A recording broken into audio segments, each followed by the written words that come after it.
Another tier list coming at you. Today we're going to be ranking left fielders, of course, all the way from elite down to bench. This is inside the position. I don't necessarily think there are many, if any, players that actually play left field that are elite in terms of Major League Baseball, but for the position, that's where we will be ranking them. So if I think someone's an elite left fielder, it's because I think they're elite at the position relative to the rest of the players. But typically speaking, left field, the worst position amongst all the outfielders in baseball. Before we get going into the video, don't forget to subscribe to the channel so you don't miss out on the content, as well as I'm going to be doing some live stream watch-alongs of the NLCS and ALCS. You don't want to miss out on those. And get in the comment section down below, let me know who you think I misranked in my tier list. But first, I want to shout out today's video sponsor, OddsJam. Looking to up your game in sports betting? Meet OddsJam, your ultimate ally in the world of data-driven wagering. With over 260 sports books under its belt, OddsJam is the go-to platform for savvy bettors. Here's how it works. OddsJam's arbitrage tool scans the market in real time, spotting differences between lines across various sports books. This means you can lock in risk-free bets by betting on both sides of the market. But that's not all. OddsJam also provides a positive EV calculator to optimize your bets and a handy bet tracker to monitor your profits. By using OddsJam, you're not just betting smarter, you're betting responsibly for long-term profitability. And here's the kicker. They are currently offering a 7-day free trial to my viewers, as well as 35% off when you use my code Giraffe. That's right, use my code Giraffe for a 7-day free trial and 35% off your first payment on OddsJam. That can be a monthly payment or even a yearly payment. Secure your bets with confidence and make informed decisions with OddsJam. All right, let's get it started with Alex Verdugo. Alex Verdugo is kind of a difficult player to rank, honestly. He was a well below average hitter this year. He's a pretty good fielder. Honestly, overall, Alex Verdugo's mid. I don't know why the Yankees are playing him as much as they are. I get it. He's got a great glove in left field, but he's just so not very good at the plate this year. I don't think the glove is worth it enough. It doesn't make sense to me. To me, not a major league caliber starting everyday outfielder right now. Speaking of which, my God, I'm not going to say Andrew Benintendi is bench, even though he's really close. I mean, he had negative WAR this year. He was terrible defensively at the plate. He weirdly hit 20 home runs this year, but everything else was pretty terrible. He didn't get on base, didn't hit for average, didn't do almost anything well this year. So I'm going to put him in mid. I don't think he's bench just yet because he's probably a major league outfielder, but that whole White Sox situation is weird. Just, I don't know. Anybody who's a good baseball player got to get out of there. Brandon Marsh, I think he is a super good left fielder. Like, he's not a guy that you want out there every single day. He's a platoon player. You're playing him when right-handed pitchers are on the mound, and he does a pretty good job. He gets on base enough, has enough pop, good defensive outfielder. I think he's exactly the definition of this good tier, where you're not good enough to play every day, but when you do play, you do make a positive impact, except when they played the Mets. Let's go Mets. I love me some Brandon Nimmo, and at one point, it was going to be elite, but he did slow down in the second half. The numbers weren't as good, and honestly, Brandon Nimmo's got to go in All-Star. The previous years, we've seen a guy who's hovering around 120 to 130 WRC plus with good defense. This year, it was a little bit down. It was not where we wanted Brandon Nimmo. He's been great in the postseason. He's been great in big moments, but I can't put him in elite right now based on what we saw in 2024. It would be very biased of me to put him in the elite tier, even though I think he's going to get there eventually again. Brian Reynolds, I want to put him, oh man, where do I want to put Brian Reynolds? I'm feeling he's on the elite all-star tier. He's right in the middle. I think for now, I'm going to put Brian Reynolds elite. Oh, that doesn't even really feel good. I mean, 25 homers, 280 average, 800 OPS. That feels like a pretty good left fielder. I think this is where it gets all messed up. You got to think about inside the position. I think he is one of the 4 or 5 best left fielders right now in baseball. I think Nimmo honestly is too. Brian Reynolds had another good season though. I'm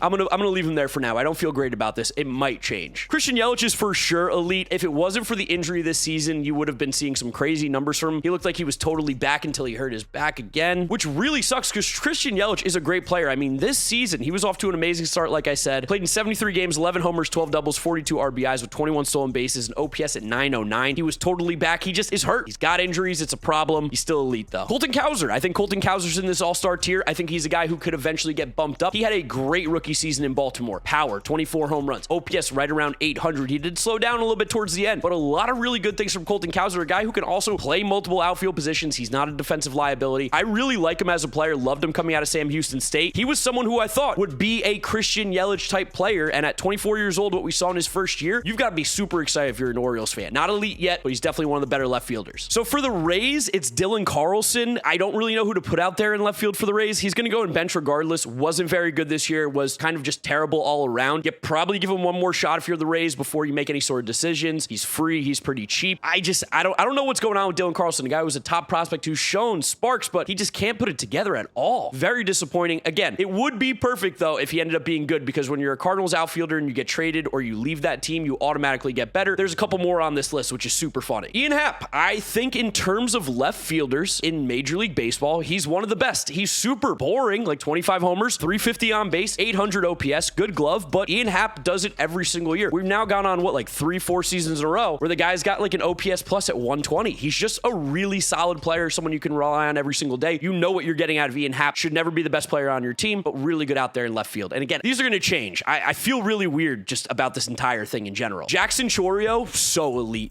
elite. And maybe I'm getting super aggressive, but at 20 years of age, from Jackson Chourio this year, we saw amazing things. Athletically, he's a freak. And at the plate, he was so good in the second half. In the second half, he hit 310 with a 363 on base, 552 slugging, 914 OPS, 12 homers, 17 doubles, 4 triples, 44 RBIs in 63 games. Jackson Chourio is a star in the making. He is maybe one of the best left fielders in Major League Baseball. It's weird because it's also not really his main position, but because of the injuries he played there, disgustingly good. James Wood, love what I saw as a rookie. I'm really high on James Wood, someone who I think in a few years could end up being one of the better players in Major League Baseball. The athleticism, the strength, the just straight up size of this dude is crazy. He's so big. Plays the outfield well enough. He does have a bit of a noodle arm, it looks like, but the power's so crazy good. And again, another dude who's 22 years old, rookie season in Washington, 9 homers, OPS around 800. That's fantastic. I love everything I've seen from James Wood. Loper Fido right now is just not an everyday player. I didn't know what to do for the Blue Jays. They've played him, Nathaniel Lucas. They've played a bunch of different guys. I went with Loper Fido. I'm putting him on the bench though. There's just not much to talk about. Disappointing thus far. Still does some good things. Need to see a little bit more. In terms of this season, Jurickson Profar, I think, was the best left fielder in baseball start to finish. He was 100% elite in the 2024 season. 134 OPS plus, an on-base percentage approaching 400, and OPS at 839. He was phenomenal. Now defensively, he's bad, but his offense was so good that I'm going to look past it just a little bit and put him in the elite right now. This makes me want to drop some people, and honestly, it makes me want to drop Ian Happ and Brian Reynolds, so I'm going to do that. They're not elite. These guys feel a little bit better. Yeah, that feels better to me. I can breathe now. Kyle Stowers, as of right now, for the Marlins, is playing because it's the Marlins, but I think he's going to be a platoon player at best from what we've seen thus far. Doesn't mean he can't get better, but based on what we've seen thus far, I have to put him in the bench tier. Just a 600 OPS for his career and about 300 at-bats. Nothing really special. Nothing's really stood out to me yet. Lars Nootbaar feels like a good player. I think we got a little bit too much on the hype train of him being underrated, that we started to overrate him a little bit. Really, at the end of the day, he's a solid baseball player, a guy you feel comfortable being in your lineup every single day. Plays good defense, gets on base, a little bit of pop in that bat, but you never want him being one of your top guys in the order. You never really want him doing a lot of the heavy lifting. Feels a lot more similar to Brandon Marsh than any of the guys above. Lourdes Gurriel. I think Lourdes Gurriel is also a good left fielder. With Gurriel, you're getting pretty solid defense in left field, a decent bat at the plate, like 20 homers a year, 750 OPS. Good player. Again, not someone who's going to be in the heart of the order, or should be. I know he has been for the Diamondbacks. He's good out there in Arizona. It works perfectly. I just don't think there's a ceiling much higher than what we've seen from Lourdes. Very good player, though. Manuel Margot. Obviously, defensively, he's awesome. He's amazing out there defensively, but really, at the end of the day,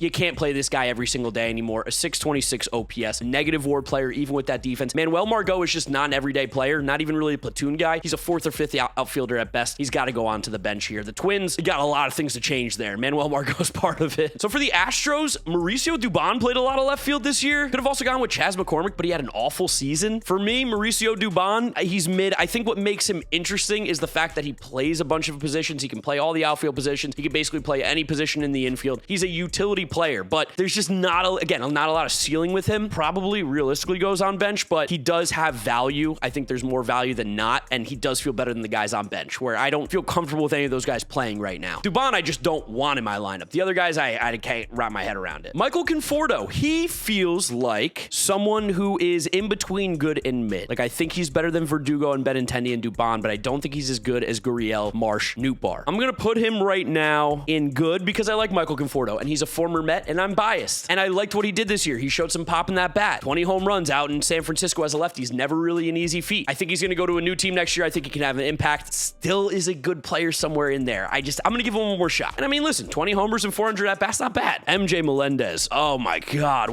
Mid, I guess, because he's not horrendous, but he's so not good. He's an everyday player, I guess. He has a cannon of an arm, but man, the bat is so confusing. Like, you see sparks. He owns Garrett Cole, doesn't seemingly own anybody else. He doesn't get on base. base. He strikes out a ton. There's just a lot of holes in his game, but I still can't give up on him because there's a good baseball player inside MJ Melendez somewhere. I just don't know when he's going to figure it out, if he ever does, but I'll put him in mid. Man, Nolan Jones was so bad this year, but he dealt with injuries. The Rockies were a mess, but he was horrendous. The prior year, he was disgusting. 20 homers, 20 doubles, 20 stolen bases. Phenomenal. I'm going to put Nolan Jones, I'm going to put him in the good tier. I'm going to put him in the good tier. I think it's a Michael Conforto situation of there's a good player inside of there, just didn't show it as much as you would have hoped this past season. He's so athletic, in Coors, like it's a match made in heaven. I'm just going to blame the injuries and say, White point 24, come back, show me in 2025 what you got. I think he's pretty good. Ramon Laureano, I'm going to put him in mid. I don't know. Does Ramon Laureano play on most teams? The Braves had so many injuries this year that they had to play Ramon Laureano. He got hot for them in a 60-game sample, but we know 60-game samples are fake. Go back to the 2020 season. Luke Voigt's not in Major League Baseball anymore. So I'm going to say Laureano's mid. I don't know what team he realistically starts on besides the bad teams, or you're the Atlanta Braves and you desperately need an outfielder. Caught a little lightning in the bottle. Maybe he is good. Nah, whatever. F the Braves. Ramon Laureano in mid. Weird year for Randy. He was not particularly great. He's doing the Randy thing though. 20 homers, 20 doubles, 20 stolen bases, getting caught stealing 10 times. The average was super down. He was swinging, missing more, but he was also getting on base at a decent clip. I don't know what to do with Randy. I don't know what to do. He was much better in Seattle, but had way less power, which is confusing. I'm going to put Randy in good. I'm going to put him in good. I'm going to put him in good. He doesn't feel like the guy's an all-star. He feels more like a Lourdes Gurriel type right now rather than an Ian Happ, Brian Reynolds, Brandon Nimmo-ish type. So Randy, I love you, dude, but that was a weird year. Again, show me something next year. I'll bump you back up. Riley Green, elite. Riley Green, low-key. I kind of might have messed up. He might have been the best left fielder in baseball this year. Riley Green played in 137 games, 24 homers, 27 doubles, 74 RBIs, 827 OPS in Detroit is phenomenal. He's 24 years old. We're seeing him start to blossom and become a star. I mean, he put up a 5-WAR season according to Baseball Reference. Really, really good baseball player. Just needs to pull the ball, I think, a little bit more, and you could really unlock some just crazy stuff there. Good baseball player. Again, I might have screwed up. He might have been the best left fielder in baseball this year. He was incredible. Seth Brown,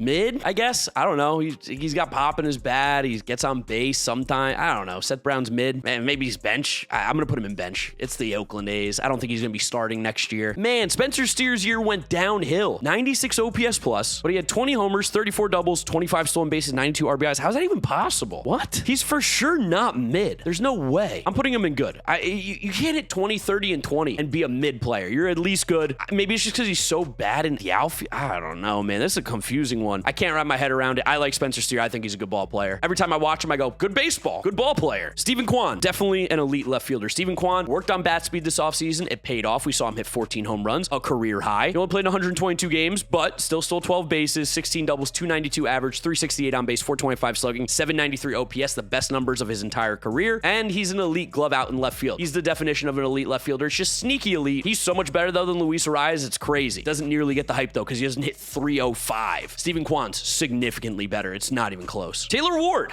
Taylor Ward feels like a good left fielder. Just someone who's going to be there. He's a major league starter. He's going to give you 25 homers, 70 RBIs, an OPS at 750. He fits in perfectly. He's the definition of a good left fielder. Someone who I think you get him in a winning team. You hit him 6th, 7th in your lineup rather than 3 or 4 like you do with the Angels. And all of a sudden you're like, I love Taylor Ward on this team. He's incredible. Like, wow, Taylor Ward on the Yankees. He would be awesome there. He'd be awesome as a New York Yankee. He'd be awesome as a Blue Jay. He'd be an amazing Houston Astro. Ooh. Expect him to get traded maybe this offseason. He's got a lot of value. He's a good left fielder. This is going to sound crazy, but Teoscar Hernandez, I know he's so bad defensively, like so bad. Like he had negative 10 OAA this year, but at the plate, so dang good. So good. 33 homers, 100 RBIs, 840 OPS in that lineup is exactly what they need. I'm going to say he's elite.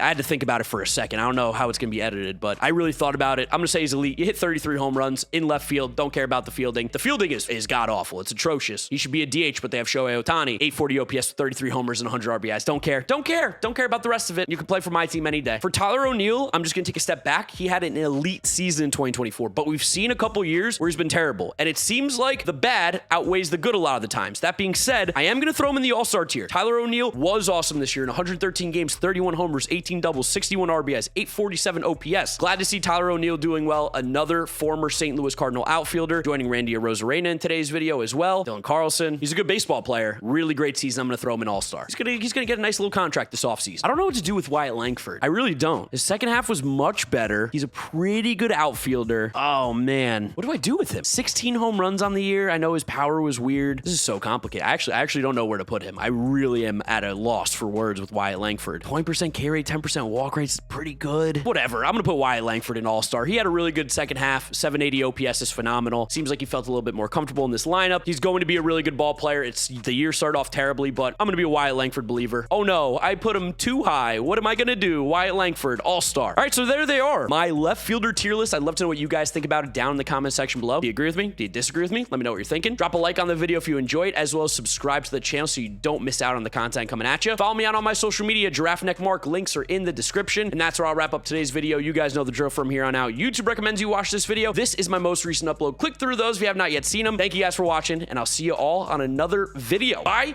Let's go Mets.